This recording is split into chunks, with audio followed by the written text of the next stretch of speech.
नमस्कार दोस्तों, मैं हूं हरीश चावला और आप देख रहे हैं 7-11 न्यूज़ और अमर मंथन खबर। आज प्रदेश में राजनीति में एक नया धमाका हुआ है और नया धमाका यह है कि 3 निर्दलीय विधायकों ने अब भाजपा के बजाय कांग्रेस को समर्थन दे दिया है, जिससे अब हरियाणा में भाजपा की सरकार की मुश्किलें बढ़ सकती हैं। अब हरियाणा में लोकसभा चुनाव के बीच यह भाजपा के लिए एक बहुत बड़ा झटका माना जा सकता है। राज्य में जननायक जनता पार्टी से गठबंधन टूटने के बाद भाजपा की सरकार बनाने वाले 3 निर्दलीय विधायकों ने कांग्रेस को समर्थन दिया।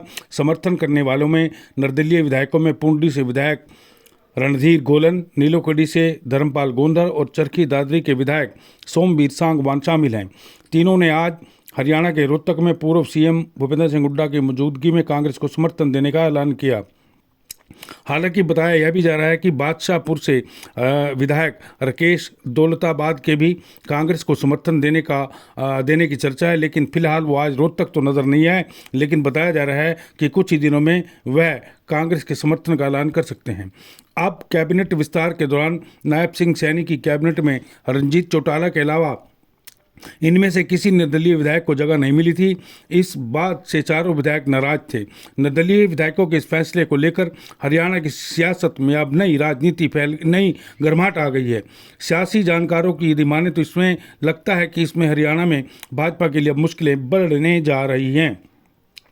हरियाणा के सीएम नायब सिंह सैनी की अगुवाई वाली सरकार को भी अब खतरा पैदा हो गया है। अभी कांग्रेस के अंदर बड़े नेताओं के बीच प्रतिस्पर्धा का दौर चल रहा है।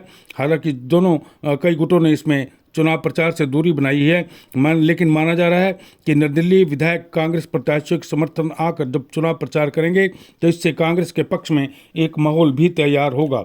हरियाणा में कांग्रेस 2019 के बाद भाजपा सरकार के खिलाफ अब तक 2 अविश्वास प्रस्ताव ला चुकी है। दोनों बार कांग्रेस यह प्रस्ताव विधानसभा में पास नहीं करा पाई। पहली बार कांग्रेस सदन में 2021 में किसान आंदोलन को लेकर अविश्वास प्रस्ताव लेकर आई थी और इसी साल मार्च में बजट सत्र के दौरान कांग्रेस अविश्वास प्रस्ताव दोबारा लेकर आई। हालांकि अब दोबारा अविश्वास प्रस्ताव लाने के लिए 6 महीने का गैप जरूरी है, लेकिन जब विधायकों का समर्थन नहीं होगा तो भाजपा सरकार की मुश्किलें बढ़ेंगी और कांग्रेस जो है यानी कि विपक्ष हाई कोर्ट की राह भी पकड़ सकता है। आपको बता दें, हरियाणा में कुल 90 विधायक हैं। बहुमत के लिए 40 विधायकों के समर्थन की जरूरत है। मौजूदा स्थिति में भाजपा के 41 विधायक थे, लेकिन करनाल सीट से मनोहर लाल खट्टर के इस्तीफे के बाद यह विधानसभा भी खाली हो गई है। इसके बाद भाजपा के पास 40 विधायक रह गए हैं। इसी करनाल सीट से नायब सिंह सैनी अब उपचुनाव लड़ रहे हैं। भाजपा सरकार को 6 निर्दलीय और हलोपा विधायक गोपाल कांडा का समर्थन है। 6 निर्दलीयों में से रणजीत चौटाला भी इस्तीफा दे चुके हैं। वह भाजपा में शामिल होकर हिसार से लोकसभा का चुनाव लड़ रहे हैं। इस लिहाज से भाजपा के पास 45 विधायक बचते हैं। इनमें से यदि 3 निर्दलीय विधायकों ने साथ छोड़ दिया है तो भाजपा के पास अब 42 विधायक हैं, जबकि समर्थन के लिए 40 विधायकों की जरूरत है। इनके सामने कांग्रेस के 30, जजपा के 10 और इनेलो का 1 विधायक है। अगर इकट्ठे भी हो जाएं तो सरकार से एक कम ही वोट होगा। हालांकि बहुमत साबित करने की नौबताई सरकार पर 2 वोट का खतरा भी बन जाएगा। हरियाणा में 2019 में विधानसभा चुनाव में भाजपा ने 40 सीटें जीती थी। सरकार बनाने के लिए 46 सीट होना जरूरी है। ऐसे में भाजपा ने जजपा के 10 विधायकों के साथ प्रदेश में सरकार बना ली। मुख्यमंत्री मनोहर लाल और डिप्टी सीएम दुष्यंत चौटाला को डिप्टी सीएम बनाया गया।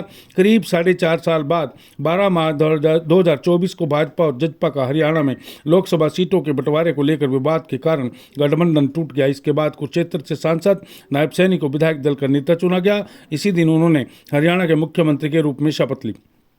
आज तीनों विधायक रोहतक में भूपेंद्र सिंह हुड्डा के पास पहुंचे, जहां उन्होंने कांग्रेस को अपना समर्थन देने का ऐलान किया। देखिए 7-11 न्यूज़ और अमर मंथन खबर की यह सीधी रोहतक से रिपोर्ट। सभी साथियों से जैसे आप पूछ रहे बात इस लेने का तो इस तरह था जिस टाइम हमें नीलोखेड़ी की 36 बरादरी 25 बुजुर्ग ने आशीर्वाद किया तो उस समय सरकार बनाने की उनको जरूरत थी। हमें बुलाया गया, बार बार हमने अपनी जनता से पूछा। 5 विधायक में ऐसे थे, श्री नैनपाल रावत, श्री सोमवीर सांगवान, श्री रणधीर गोलन जी और एक में हमने लोटे में नमक डाला था। भाई जब तक त्रिभुवन राज्य है उसको हम समर्थन देंगे। कि हमारे सेनापति वीर चले गए छोड़ के, तो हमें इस बात का दुख होया। और जो हल्के में ये हमारे सरपंच साहब है यहाँ, जो दो लोग हैं लोहेड़ी में, श्री सुशी जम्बा, ये सरपंच एसोसिएशन के प्रधान है जितेंद्र सिंह सरदार जी हैं हमारे साथ। कई दिन से ये कह रहे थे कि तुम हमारे साथ हो। इसमें एजुकेशन में बैठे सरपंचों का प्रश्न है, किसानों का प्रश्न है। हम किसानों को हित में देखते हुए, सरपंचों को हित में देखते हुए हम इस सरकार से समर्थन वापस लिए। जवाब में जाकर देखिए, हमारे पास हम है, क्षमता है, नेतृत्व है। सुनीता प्रधान हमारी बहन जियारी है, उन्हें पूछो परेशानी में बैठ बोला यह घड़ी हमारी बहन मेरे हल्के से है, उल्टा साहब के साथ है। देखिए, आदमी के अंदर काम करने की क्षमता होनी चाहिए और हमने काम करा है और लोग हमारे कार्य लागू भी। मैं विधायक कुंडरी हूं। आज हम तीनों भाई जो भारतीय जनता पार्टी की नायब सेना की सरकार है उससे अपना समर्थन वापस लेते हैं और कांग्रेस पार्टी को बाहर से हम समर्थन करते हैं, लोकसभा के चुनाव में भी, आने वाले विधानसभा के चुनाव में भी। और ये उम्मीद करते हैं कि आने वाले समय में फिर एक बार हुड्डा साहब का राज हो, ऐसी उम्मीद करते हैं। सभी को नमस्कार। मैं धर्मपाल गोंदर, विधायक नीलोखेड़ी। हरियाणा में जो भारतीय जनता पार्टी की सरकार है उससे आज हम समर्थन वापस लेते हैं और कांग्रेस को बाहर से समर्थन देते हैं। हम अपने तन मन से पूरे प्रयास से पार्टी में समर्पित हैं और ज्यादा से ज्यादा हम काम करेंगे। धन्यवाद। कोई क्वेश्चन पूछना पूछो भाई। सवाल है कि किस लिए आपने समर्थन वापस लिया? देखिए, हम पिछले 4.5 वर्षों से निर्दलीय चुनकर आए थे और हमेशा हमने ईमानदारी से भारतीय जनता पार्टी को समर्थन दिया था। लेकिन आज महंगाई चरम सीमा पर है, आज बेरोजगारी चरम सीमा पर है, आज किसान, व्यापारी, कर्मचारी, मजदूर हर रोज दुखी है। आज कई फैमिली आई थी और कई प्रॉपर्टी आई थी, उससे हर गांववासी, शहरवासी दुखी है। इन्हीं चीजों को देखते हुए हमने अपना समर्थन वापस लिया। नेता प्रतिपक्ष शुरू से ये बात कहते आ रहे हैं, जो आपने बात की, भारतीय जनता पार्टी सरकार में ये चीजें हो रही, कहीं न कहीं आपकी अपॉर्चुनिटी दिखती है कि आप चुनाव के वक्त आप समर्थन दे रहे हैं। अगर ऐसी बात होती तो क्या आप पहले भी नेता प्रतिपक्ष का समर्थन करते? देखिए, नेता प्रतिपक्ष भी हमारे साथ बैठते हैं। जब किसान आंदोलन हुआ उस टाइम हमारे सामने समर्थन वापस ले लिया था। हमने भी विधानसभा के अंदर सरकार का विरोध किया, नेता प्रतिपक्ष बैठे हैं। हम ऐसे व्यक्ति हैं जो सरकार की अच्छाई कराई और जो बुराई थी उसके अंदर गया। हमने किसी का डर थोड़ी था, हम तो आजाद है, इंडिपेंडेंट है। छत्तीसगढ़ ने बना रखते थे, उनके सारे हमारे पास किसी पार्टी का बोझ था ना आ जाए। हम तो अपने प्रदेश ही समर्थन दे रहे हैं, जनता की आवाज है, जनता दुखी है। आप सभी पत्रकार, छायाकार साथी हर रोज फील्ड में रहते हो और आप ही लोग दिखाओ, गई आप ही लोग दिखाओ, अगले दिखाने देता हो। और कोई क्वेश्चन पूछो। बिल्कुल मेरे हल्के में जाकर पूछो, मेरे हल्के की जनता को विकास कार्य से अंदर हुए चीफ मिनिस्ट्री करवाया हुआ अपने कुंडली में जाकर देखियो, रात में जिस लाइट बनाई सारे लाइट बनती है, रात में जाकर देखियो। हमारे पास काम है, क्षमता है, नेतृत्व है। सुनीता प्रधान हमारी बहन जियारी है, उन्हें पूछो परेशानी में लाइट बोला यह घड़ी हमारी बहन मेरे हल्के से है, उल्टा साहब के साथ है। देखिए, आदमी के अंदर काम करने की क्षमता होनी चाहिए और हमने काम करा है और लोग हमारे कार्य लागू भी।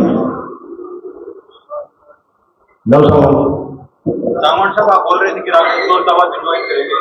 वो आज आपसे मेरी बात हुई थी, मैं आप बोल रहे थे कि राकेश दौलताबाद भी ज्वाइन करेंगे। आपके साथ तो नहीं है वो? ऐसा है कि उन्होंने चारों की सहमति थी, किसी कारणवश वो भाई ने पूछा और आज हम 3 यहाँ पहुंचे हैं और तीनों अपना समर्थन वापिस लेकर बारिश में काम ऐसा है, किसी के आने से जाने से भविष्य नहीं बढ़ता, आदमी का भविष्य से कर्म से बढ़ता। मैं तो पिछले किसान आंदोलन में सरकार के खिलाफ हूँ, जहाँ जहाँ सरकार की गलत नीति थी वहाँ उसका विरोध किया। चौधरी भूपेंद्र प्रतिपक्ष सैन का भी उसके अंदर हमने समर्थन किया एक बार जब अविश्वास प्रस्ताव लाए थे, और आज भी जो सरकार की गलत नीति थी उसका हमने डटकर विरोध किया। जिस प्रकार शिक्षा के क्षेत्र में हर बार विधानसभा में पिछला रिकॉर्ड उठा कर हर बार मैंने कहा कि पूरे हरियाणा प्रदेश के अंदर स्कूलों में स्टाफ नहीं है, कॉलेजों में लेक्चरर नहीं है, जहाँ स्टाफ है वहाँ बच्चे नहीं है, जहाँ बच्चे हैं वहाँ स्टाफ नहीं। इस हरियाणा प्रदेश का सबसे बड़ा नुकसान तो मैं समझता हूँ, किसी देश और प्रदेश की उन्नति दुनिया में जो भी आगे बढ़े वो शिक्षा से बढ़े, और भारतीय जनता पार्टी की सरकार हरियाणा प्रदेश की एजुकेशन को बढ़ाने में सबसे बड़ा योगदान या रहा शिक्षा देने का इस बीजेपी सरकार है। यहाँ बच्चों को शिक्षा नहीं, नौकरी के मामले में ये नहीं कि हमने आज विरोध कर रहे हैं, जहाँ जो जायज बात थी वहाँ डट के विरोध किया। हमारा धर्म और कर्तव्य था कि हमने जनता ने निर्णय लिया, हमारे को बनाया तो हमने अपने कर्तव्य का निर्वाह किया बगैर किसी लाग लपेट के। हाँ, मजबूती के साथ अपनी बात रखी, हल्के के विकास की बात रखी। मुझे ये कहने में भी संकोच नहीं, माननीय भूपेंद्र जी ने जो पिछले 10 साल का जो उनका पीरियड रहा एजुकेशन के मामले में, मुझे ये कहने में कोई संकोच नहीं है कि नहीं आज हम उनका समर्थन कर रहे हैं। इन्होंने एजुकेशन को इतना बढ़ावा दिया, कितनी संस्था बनाई, सोच नहीं सकता और बगैर एजुकेशन का आगे नहीं बढ़ सकता।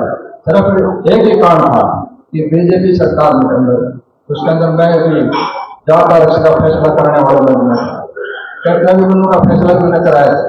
जब भी कोई बात आई तो समाज के अंदर जुल्म की बात आई, समाजवादी पार्टी के भेदभाव करके कि समाज को पकड़ने का काम मुझे चाहे सेंट्रल गवर्नमेंट हो चाहे स्टेट गवर्नमेंट हो, इस देश और प्रदेश के अंदर नफरत फैलाई, एक दूसरे को उनका कैसा तो सोच।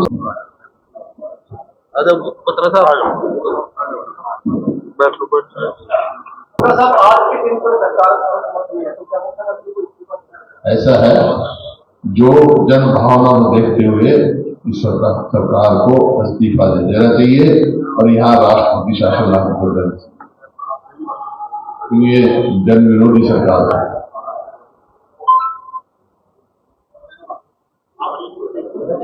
धन्यवाद। अब थोड़ा प्रिंट आ जाने में जो तो